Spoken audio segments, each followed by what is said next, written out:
Welcome to Shine Your Light, where we humanize the conversation and speak on topics that can expand our minds while sharing our own truth.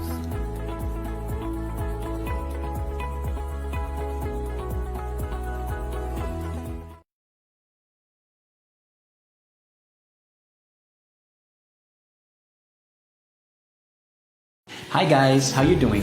So today we have Meher Anand on the show. She's a good friend of mine, but she's also the author of a book called Come Alive, Don't Just Exist. I love this book, and the reason is because she's focusing on having a relationship with ourselves. In other words, self-love. So if you want to find out more about how we do this, well, join us right now. Right, so Meher, I am so excited to have you here because, we talk about a topic that's very dear to me, right? And you and I have been speaking for a while, and I know how passionate you are about, love and bringing love to work and all these amazing things you've been doing with it. And I said, well, it's a no-brainer. I got to get Meher here. We got to have a conversation about it because this topic is something that more and more of us have to pay attention to, and the more we realize that it's something you need to do, you start to realize how you can apply it. So I thought, who's better than talking about this than you? So Meher, thank you for being here. Thank you for being on this show. My pleasure, and I'm happy and grateful to be on this show today. So you've been busy, huh? I mean, there's, every time I talk to you, you're doing all these amazing things, right? You've got so many accolades, right? And then you surprise me once more. You go, Raj, I'm writing this book. And we have this amazing conversation. And we spoke about a topic that was having a relationship with yourself. And I thought, wow, what an amazing topic. And it's so important in everyone's life because we wouldn't think that, right? We always think relationships and we think about other people, right? We say, okay, this is outside of me. But the truth is, balance comes from, within. So you should start with having a relationship with yourself. It's really important. So how did it come about for you? How did this whole journey start? So I have been born in a privileged home, and with God's grace, I've always been having everything that I have ever imagined. But something was still missing. And after the age of 25, I believed having my own business called Meher and Ridhima, which I launched from university, getting married, doing all these other things will complete me. But after the age of 25, actually, my challenges kept increasing. And that's something I didn't see. I couldn't understand what was happening. I did my best to resolve the issues within me, but nothing worked. And then the aha moment came when I actually went for a past life regression therapy. Okay. And quantum healing. And that's when I actually saw that in my past life, I had wasted the entire life waiting to get love from another. And that was the aha moment that I was like, why would I do that in so many of my lives? It's not about wanting to have love from another that will complete us. What will actually complete us is the love of ourselves. And that's the awareness that came with the awareness that I am not seated on my soul, on the seat of my soul. And hence, I feel something is always missing. Though I received achievements, though I was on the Forbes list, though I got the awards as a fashion designer, I was in several nominations. But even then, I always have felt something was missing. And when challenges would come to me, I would not take them as lessons like I do now. I would think, is it my karma? What have I done wrong? Where have I gone wrong? I was living in a victim mentality. So my transformation started after my past life regression and after I actually started my transformation when I got the awareness there's nothing missing in life except me. I was what was missing in my life. I was not appreciating, loving, honoring myself for who I was. Because the love of another cannot fulfill us in the way that the love of ourself will. once I hit that realization, and then it was no looking back. So, Mayor, as you tell the story, and obviously I'm going to be digging out so much more because I love where this is headed, right? But let's touch something. What I heard is you, and people don't realize this, but it's very important to say that when you love and appreciate yourself, you have a full vessel. You can extend that outside, right? So you can give back. And what I heard you say is, you were doing all these amazing things. You were doing all these amazing things, but you were not appreciating who you are. You were not connecting to the space that, your internalized space. And you were seeing that misalignments. What I heard you say, correct? Yes, absolutely. And as you started, doing all these, whatever you do, look, people take different journeys, whatever those journeys are. The point is that when you realized that applying love to yourself gave you the strength, right, that allowed you then to show up differently. Tell me about that. So you started to realize, okay, I need to appreciate myself. I need to love myself more. And suddenly you started to bring this into your life. What happened as you did that? I was transformed. It was like I felt magic. So when I hit the realization that how much powerless, helpless, and how I was living in pain, I mean, it was horrific. Like, I would not wish that on anybody. And it was all mentally, emotionally. It was nothing to do with anybody in my life. It had nothing to do with anything around me. I was in the best circumstances. I was in the best of my life, but everything was self-inflicted. I want to say. So, Right. but after I got the awareness, then I took charge. It's my journey from being a victim to being a victor. I took charge of my life. I started spending time with myself to understand who I was, because I actually didn't know myself. From the time I was born, I was obviously programmed in a way to succeed because I lived with two super successful human beings, which are my parents. They were Right. so amazing at everything they did that my subconscious mind was programmed to succeed and excel in everything I do. So I actually, from the time that I graduated to the time I launched my first label, it was 3 months. Wow. And I had no time. I mean, I didn't spend time on myself, knowing who I was, knowing who I was meant to be, knowing what my journey is, what my purpose is in this life. And I thought that was the right thing to do. Just go after uh, our dreams, what we are taught in school, that achieve, excel, perform. That's all we hear. We never hear about spirituality. We never hear about work within ourselves. We've never heard about connecting to our soul or alignment.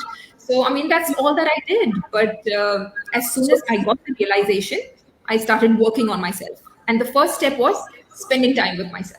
So sorry, I don't want to be rude because I keep on interrupting, but I do because you always say something that gets me inspired to say, ask you something, which is in line with what you're saying. So, I love what I heard you say right now. And you said and I'm going to take you 2 seconds back. Not that I like to do that, but I'm going to do that because you said, I didn't know myself, and I like that. I find that such a powerful sentence. If we just stop for a second and reflect, we when people are listening to this, because everyone comes from different backgrounds and whatever you're coming to this at, maybe as a businessman, you're going, okay, where's this headed? When you speak about this question, when you speak about this subject and you say, I didn't know myself, people are investing a lot in personal development. They want to go out there and they want to be the best version of themselves, but it all starts with knowing Ourselves. right? Yes, So even absolutely. if we keep everything else aside and we touch on this, something people can touch and feel, it's very important for the everyday person to understand that it's all starts with knowing yourself and whatever Absolutely. that journey is for you. People have gone through so many transformations, and I love what I'm hearing, Meher, right? Because they go through so many different types of journeys, right? Whatever that is, yes? And they come to this one aha moment, and that is, wait, I don't know myself, right? Now I found myself. Oh, I'm starting to find myself. Now bring us to the space of love. How did you suddenly say, okay, so you started to find yourself? Where did the connection of love come into this? How did that play into this? So my discovery was that self-love is a process. Self-love is a process, and it is a process of firstly knowing yourself, knowing who you are. But it Yes. doesn't come very easily because you really need to spend a lot of time. I mean, how many we spend, like, I want to know you, Rajiv, how much time we have spent. We've met so many times pre-COVID, we've spoken, we've known each other, like we want to know more about each other. How much time do we actually spend knowing ourselves a day? It's exactly like someone else. Like, how much time I spend knowing my husband, like so much time. How much time I spend with my children, it's unbelievable. But in compare to any other relationship, how much time do we actually spend with ourselves? I mean, So, I would not spend time with myself at all. Like, I would not meditate, I would not journal, I would not do any of that. But the first when I became aware, I realized that the first step in the process of self love is knowing ourselves. And there are several ways of knowing ourselves. yeah.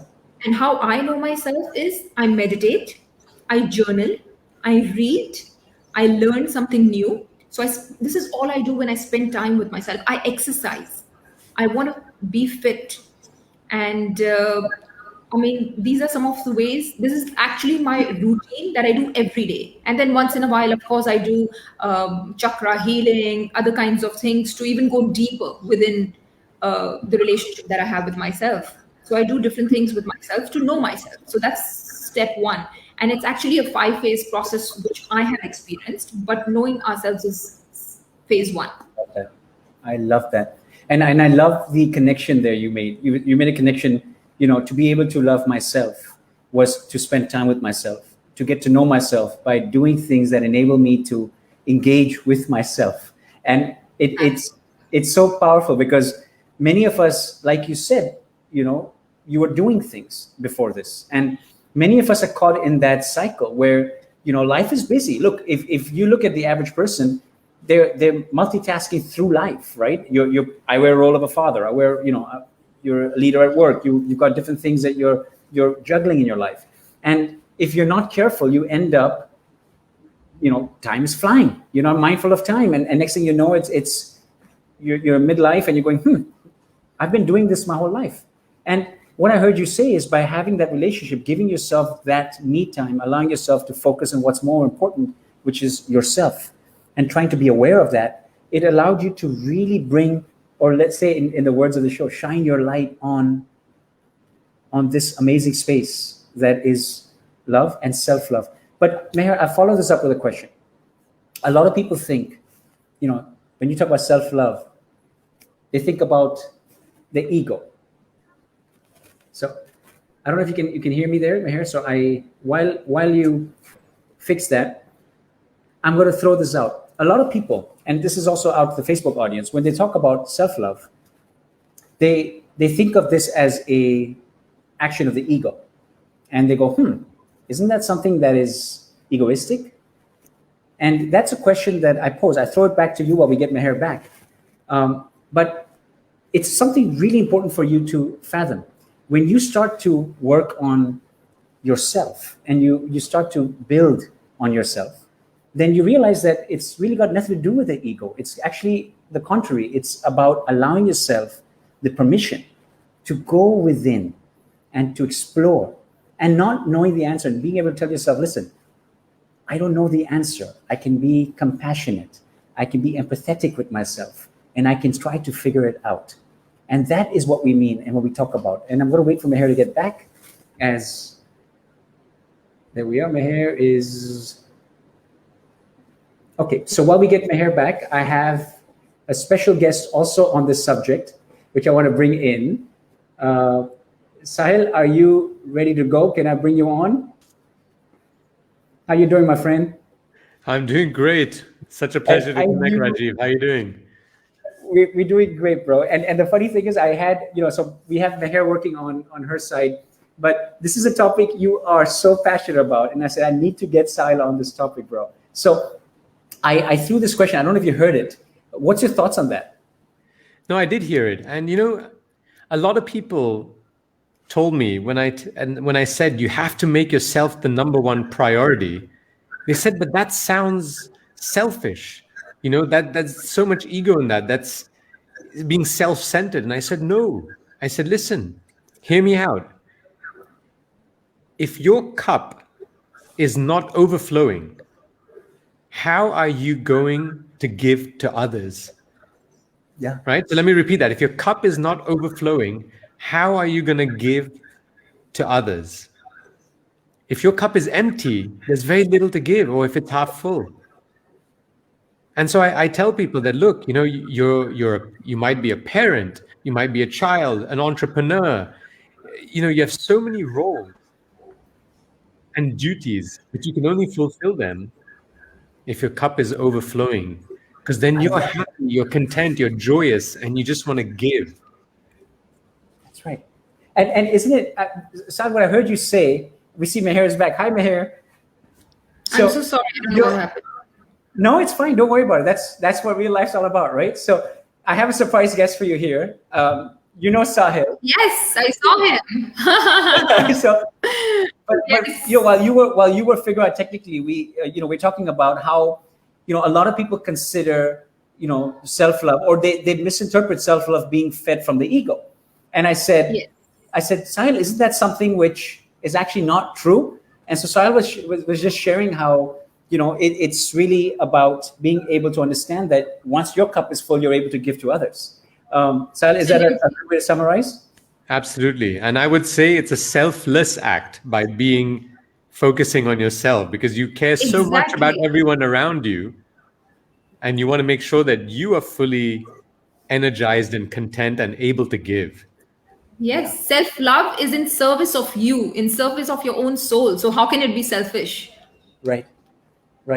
And it's got nothing to do with the ego. That's the clarification that I wanted to throw out there. It's got more to do about how you can be of service by connecting with yourself. I love that. Because it's also the other metaphor that they say, you know, when you're on the flight, you have to put the oxygen mask on you first, even before your child. Otherwise, you might not survive to do that. So it's exactly the same as that. We have to love ourselves, know ourselves first before we can actually know our child, our parent, our partner. Because once that happens with us, then it's like magic. And I know Sahil will agree with me, because we've had several conversations on this. When we prioritize ourselves first, then it's like every relationship within your sphere improves.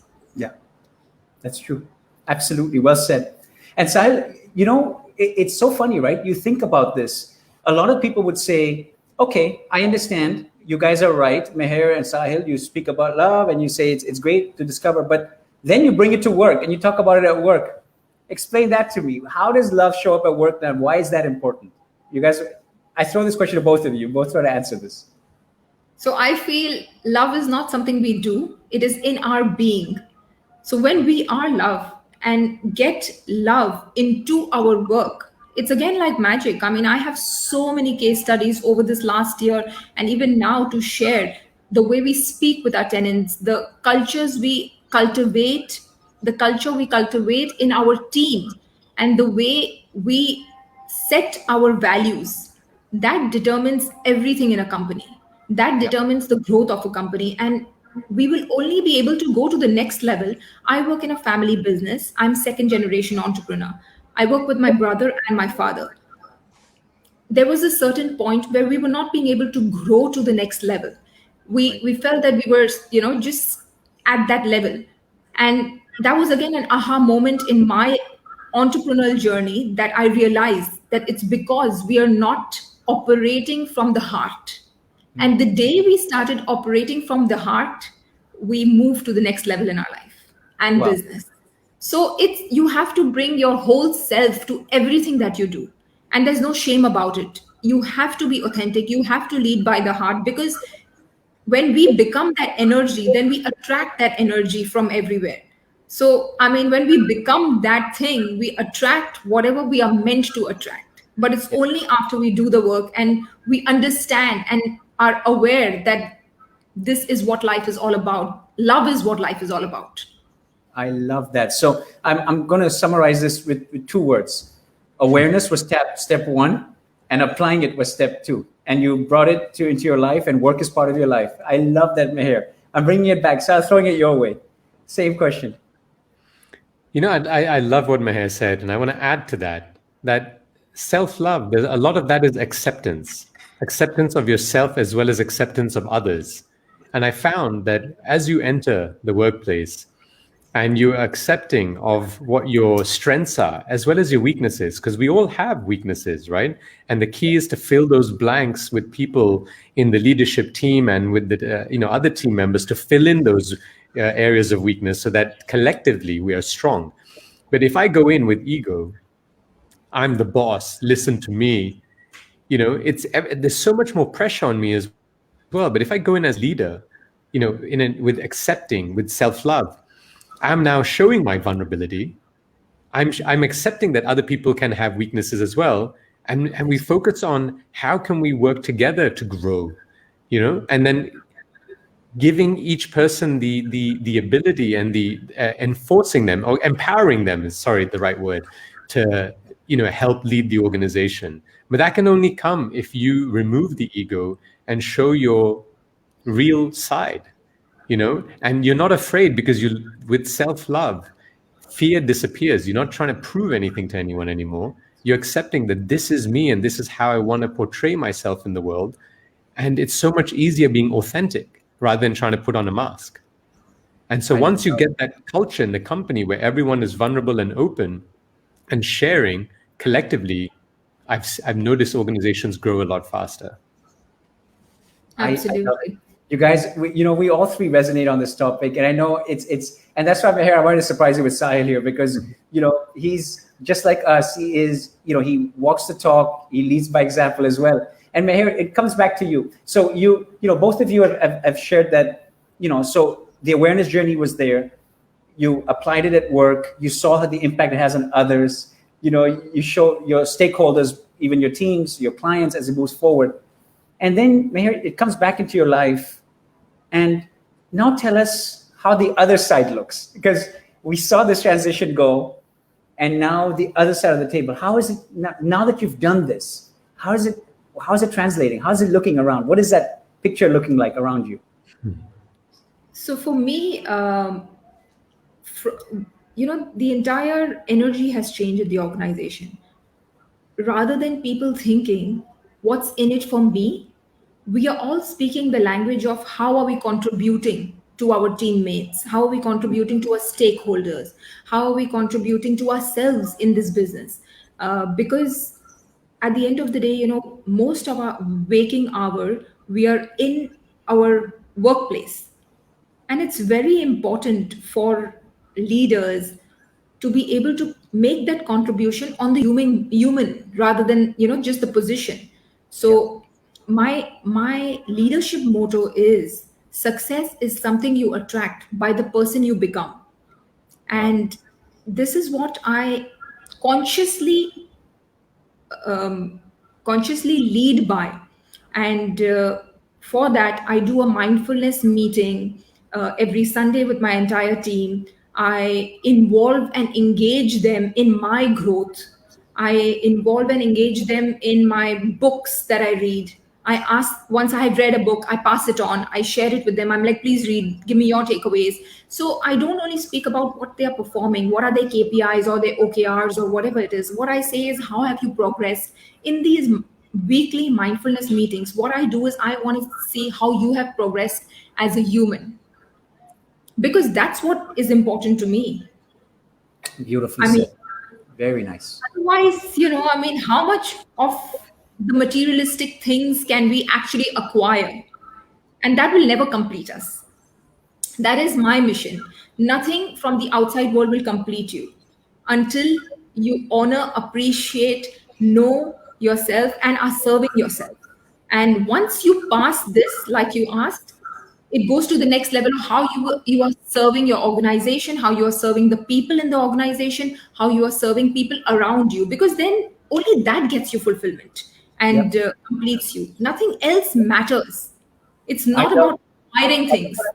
Meher, it's funny. I wanted to say that, we've addressed leadership, we've addressed our companies, but, as a human, we have relationships that are, outside of work as well. And talk about that. I mean, Sahil, I'll throw this back to you as well, but let me quickly throw it over here, and then I'll jump back to you on this one. So okay, we understood how Isha work, but how has it changed your dynamics even at home with your friends and your bigger circle?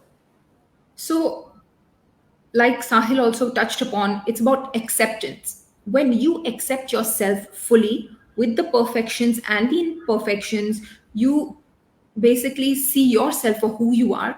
You can just accept all your relationships, I feel, especially our kids. I mean, I accept them for who they are rather than trying to make them who I want them to be. Nice. I don't want them to be who I am. I want them to be individual. I want them to express life. I want them to be who they are meant to be. And you can only do that. I mean, I feel as a parent, I have got that patience because I am patient with myself. I am patient with my children. So it's a beautiful process of reflection and of self growth. The more you grow yourself, the more patient you are with your child, and the more you grow them, because you're together, right? It's like your partners. I keep telling them. So I keep telling them that, why don't you come on board as a partner on Come Alive? You tell me your version of self-love. And it's so beautiful the way they express, because they are your partners, right? In your evolution, they come to your life to evolve you. So the better you become, the better parent you become, I believe the more contribution will you be able to do in their lives. Brilliant. Well said. I love that. Sahil, what do you think of that? I love it. I'm gonna share a few examples based on what Meher just shared, because what she shared was beautiful, and it makes so much sense. So, perhaps this can resonate with many of the listeners, but I grew up where it was more one-way communication. You were told what to do by your parents, and you had to follow it. You had to do it, whether you agreed or not. And they would kind of mold you into how they wish they want you to be. And we're now approaching it differently, where it's like Meher said, it's accepting the person for who they are. I mean, every now and again, I'll ask my children, why does Papa love you so much? Is it because you're intelligent? No. Is it because you're smart? No. Is it because you're funny? No. Then why does Papa love you so much? And they know how to respond, because we've gone through this so many times. Because I am me. Brilliant. And I love them wholly for who they are. And that's the approach with everyone around. And again, to just, enhance something that she mentioned earlier, it's not about telling. It's not about being that authoritative figure all the time and saying, you must do this. This is what your path is. It's about co-creation. It's not about they're still young. They need our assistance, right? I mean, so we're there to support. So we co-create. Okay, you like this? Why do you like it? How do we do more of it? You don't like this? You don't like the consequence? Okay, why not? Should we change it to? Because when you have the buy-in of everyone, that's where magic happens. Absolutely. So it's I love what she said, and I just wanted to share these 2 points to add to it. You guys are just so wonderful, because you speak the same language, the same music that I speak, and the reason I love this so much is because, Meher, it's so powerful when you guys share that it starts with us. It starts with us going through this journey. It translates through us, and as we apply it, bring ourselves to work or bring ourselves home. Then Sahil completed it so beautifully with that circle saying, and then you inspire and empower others. And that's the magic of love, is that when we focus on self-love, what we're doing is giving ourselves the permission to be vulnerable, to go within, to understand that we can be compassionate with ourselves. We can connect with ourselves with kindness. We can appreciate who we are at this point in time, knowing very well that who we are today will be different than who we may be tomorrow based on the experiences that come our way. And we're open to learning from others as they also go through this self-love journey. And that's where the circle of love keeps on growing. So I appreciate both of you, my friends. And, Meher, I congratulate you for this amazing journey of yours as you move forward with this amazing book. I can't wait to, share this with everybody. And then, of course, we have Sahil with his amazing Break Free book too. So you guys have so many gifts for the world. Soumya, if you want to put the takeaways on, I want to share, because we always, whenever we have these shows, there's so many nuggets that you guys throw at me, right? You throw so much information, And so I want some people to be able to, take something away so they can go, okay, so Meher said this, I understood that, Sahil said that, Rajiv was talking about this. How do I apply it, right? So I throw this back to everybody, even on Facebook, who's on. If you have any questions, throw it our way. How do you do it? What are you doing to apply self-love? Have you gone into that space of awareness? How does it feel? Share that with us. It's fun to learn. But Meher's got some takeaways. We'll throw them on screen. And while we do, I know we've also got Nisha coming in, and she talks about it from the family perspective, and that's also really interesting. So I would love to have this conversation as we move forward. But Meher, till we get the takeaways, they're coming on real quick. But till we get the takeaways, and before we read them, Meher, tell me something. So you experienced this journey, and now you've read this book. So you can leave the takeaways on. We'll talk about this, and we leave it on as well. But you've gone through this. You've had this book now, and now you look back, and as a reader, when you experience your book the second time, right? Because you wrote it, yes, you've gone through this journey, and now you read it. And Sahil, I know you resonate with this too. How does it feel as a reader when you're going back and engaging with that topic and seeing that experience? Do you learn again? Do you pull away new information from everything that you've experienced? I definitely do. I mean, I've read my book so many times, and even before an interview or before a podcast, I would just refer to a book. And it's just that though I went through the process of writing the entire book with everything that I reflected, everything that I have learned, it's a lot of lessons in the book that I have learned, and how I have been able to transform into a new being who can today be powerful, be limitless, do all that I'm doing, be on the board of 2 companies, and being able to actively involve myself, do the book, be a engaged parent. So it's all about learning every single day. Yeah. And I think we are all wise. Wisdom is within all of us. All we have to do is tap into it. So, and I also believe that when you read a book, the message that you most need comes to you with that on that particular day. So if I read, even if I don't, if I read my book, page 49, the wisdom that I need for that day is what I will read and, I guess, absorb, because that's how life works. That's how beautiful and magical life is. And I would strongly encourage everybody to keep reading, to keep discovering, to keep engaging. And yeah, life is magical. We are here to celebrate ourselves for who we are. And it's super important to know who we are, because it's beyond magical. We are our only faithful lover, and we must not shy away from that. As I hear you say that, I see Sahil nodding as well, and I see Nisha nodding away in the background as she's edging to come on. I take a second to reflect on the takeaways of today, just some of the key points that we spoke about. And I know you threw these in there when we were having our conversation, but it's funny. You spoke about connection. You spoke about obviously continuously reconnecting. That's why I asked you a question about, as you read your book again, what is the connection? And I love how you said, wisdom, when you need the wisdom, even in your own words, you can pick up the wisdom that was said at that point in time and apply it today. And it's a powerful share.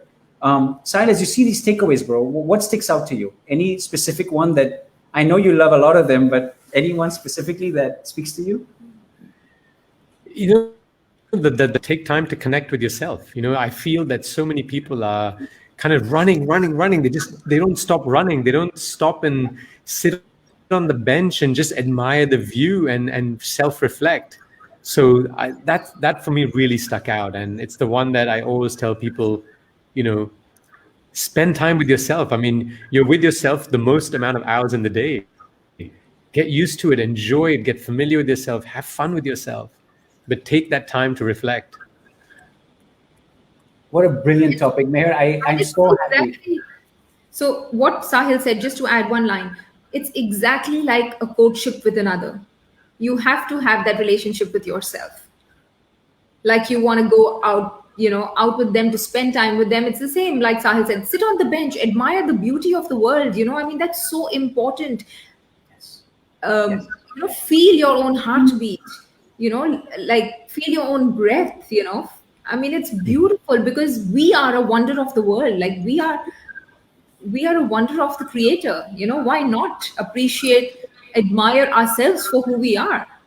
Absolutely, well said. And I think it's a brilliant time to bring on our friend Nisha, because we talk about the wonder of the world, and here she does a lot of wonderful things. And Nisha, I'm going to bring you on, and somebody can take away so that we can have the conversation. But so Nisha, welcome. You've heard these amazing people speak about self-love, Yeah. and I know that you deal with a lot of situations where you wish they applied self-love. Am I right? Absolutely. So I think my takeaways from everything that I heard so far, two things really stood out to me, and I want to weave them together. One was the point Sahil made actually in his approach with parenting, and I think Meher echoes this too, is that, you know, a lot of people have not grown up with this awareness or this environment that nurtures that practice or active practice of self love. So I think to tie it and weave it all together, it's definitely an investment that is worth making because you both are right. It's when you look at the mirror, that is the person that you have to spend the rest of your life with. So get comfortable, get used to them, know them, understand yourself, and take the time to do it, because like any habit that we acquire, the more you do it, the easier it becomes. And also there is a very great payoff because we're, like I said, in just our day-to-day being, we're not in an active habit or practice of this, but once we start to do it, you will see the positive effects and benefits spill over every aspect of your life, relationships, work, no matter how you show up. And I think the two people you see on the screen are absolutely shining examples of it. So thank you guys so much for just sharing so much wisdom. I learned a lot today. I honestly, I'll tell you, I get so much energy from the three of you, and obviously everyone, who signs in and talks about this topic, because that around the world people resonate with the fact that it's time to go within, guys, and it's beautiful to see this. So, as we're going to say bye to our Facebook viewers, I quickly want to just reiterate today's conversation. I congratulate the three of you for how you show up in this world, because you show up in this world so beautifully. Not because it's all about what you're doing, but because you've connected with the most beautiful thing, and that is yourself first. You've been able to be compassionate and kind to yourself and apply that self-love that if we all do more of, we'll be in a better position to show up for everybody else. And to me, it makes me really excited, because the day that I connected to myself and gave myself the permission to do that was the day that my life changed.